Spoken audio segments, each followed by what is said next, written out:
Jane Wigg from the Lymphoedema Training Academy and also LymphVision. And we've got today with us Matt Hazledine from Lymphoedema United.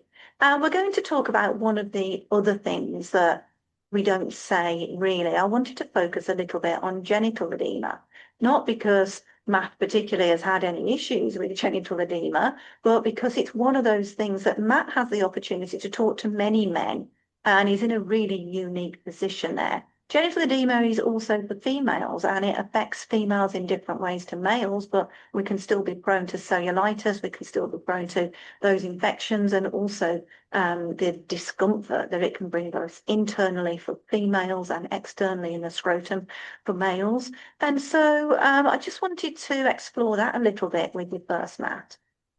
Thank you, Jane, for having me on. It is one of those subjects that, for me personally, has been taboo for crikey, almost 14 years of having lymphedema. And I've met some incredible healthcare professionals, consultants, therapists over the years. And early on, I think I may have been asked, is everything okay down there? Do you have any swelling? Oh, yeah, everything's fine. Everything's fine. No need to see.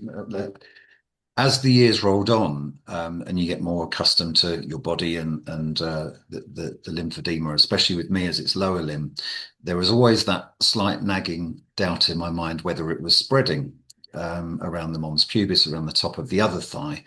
So I was very aware of that, and I think the timing was just right that I had an appointment at St George's with my lovely therapist there, who I'd met many times before. So there was a good relationship, a trust in place.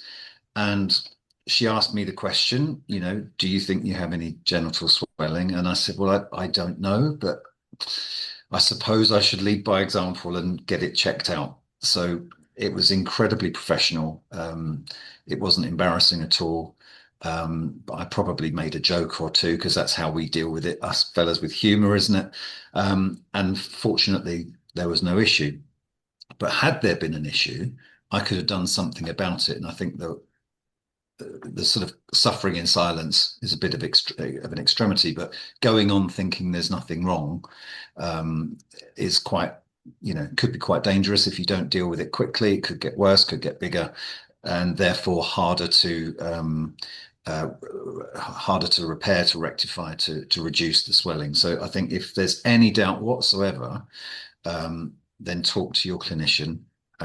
This is a daily routine for them. It's nothing out of the ordinary, as I found out, but it just gives you peace of mind if you haven't got genital swelling, or if you do, there are many products out there, many solutions to help you reduce that swelling. So, yeah, that's my personal experience of it. And it took me nearly 14 years to do it, but we got there in the end. Yeah, thank you. And thank you for being open and honest with that, because it just does demonstrate how difficult it is for people to have the conversations. And something for you as somebody that's living with lymphedema, that's a very difficult conversation. But for those of us who are trained nurses and clinicians, well, that's what we teach on the training academy. We teach people how to ask. And the question isn't, do you have a genital edema, or have you got any problems down below? It's, as part of your assessment, I will be having a look. Is that okay? Because it's too common for particularly gentlemen, I would say, to say, no, it's all right, love. And that you can't go any further then when somebody's not given permission. So it is all done in a very professional manner. And also with ICG imaging, we have to remember that in our female population, those that have had their lymph nodes removed from gynecological surgery, 72% of the women we saw had a genital edema in the labia. That's really high, and many of those women didn't know, but we could see that the labia was filling with ICG, demonstrating that that's something that could get worse.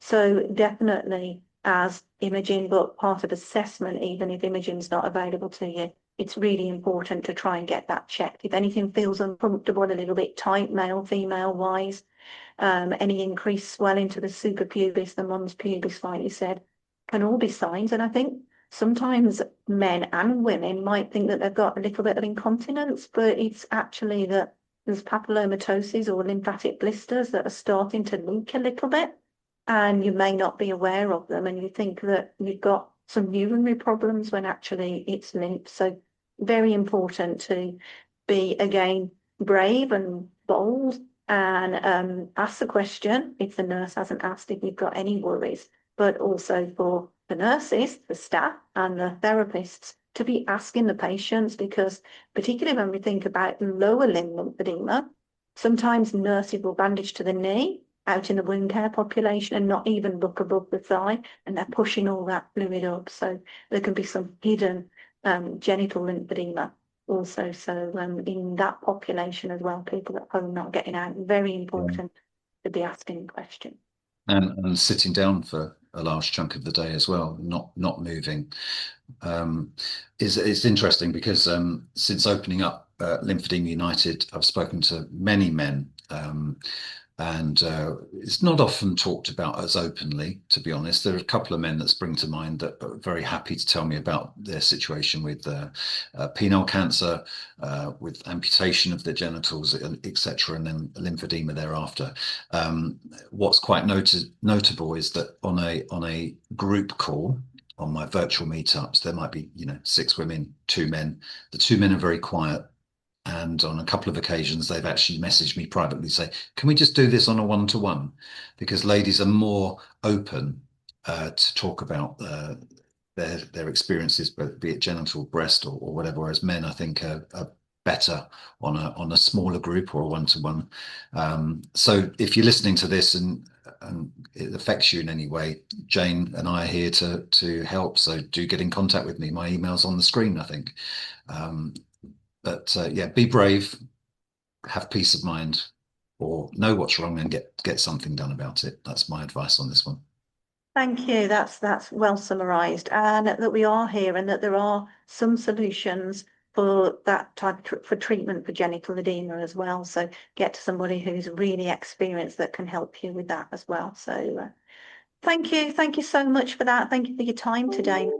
I hope that people find this engaging and useful. Thank you.